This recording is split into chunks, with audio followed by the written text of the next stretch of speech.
ত্রয়োদশ জাতীয় সংসদ নির্বাচনে নিরঙ্কুশ জয় পাওয়ার পর দেশের রাজনৈতিক অঙ্গনে এখন সবচেয়ে আলোচিত বিষয় হল বিএনপির সম্ভাব্য মন্ত্রিসভা। 299টি আসনের বেশিরভাগের বিজয় অর্জন করে এককভাবে সরকার গঠনের সুযোগ তৈরি হলেও দলটির শীর্ষ নেতৃত্ব ভিন্নধর্মী একটি উদ্যোগের দিকে ঝুঁকছে। বিএনপি চেয়ারপারসনের দায়িত্বে থাকা তারেক রহমান নাকি একটি জাতীয় সরকার আদলে অন্তর্ভুক্তিমূলক মন্ত্রিসভা গঠনের পরিকল্পনা করেছেন, যেখানে রাজনৈতিক সমন্বয় ও অভিজ্ঞতার ভারসাম্যকে গুরুত্ব দেওয়া হবে।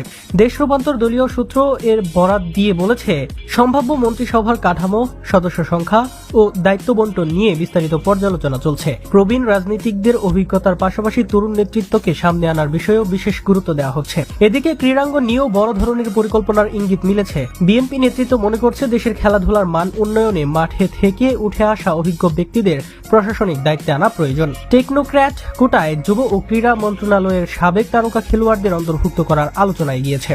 এতে মাঠের বাস্তব অভিজ্ঞতা ও নীতি নির্ধারণী দক্ষতার সমন্বয় ঘটবে বলে সংশ্লিষ্টরা আশা করছেন। দেশ রূপান্তরের বিশ্বস্ত সূত্রের তথ্য অনুযায়ী বাংলাদেশ ফুটবল দলের সাবেক অধিনায়ক আমিনুল হককে যুব ও ক্রীড়া মন্ত্রী হিসেবে দায়িত্ব দেওয়ার সম্ভাবনা জোরালো।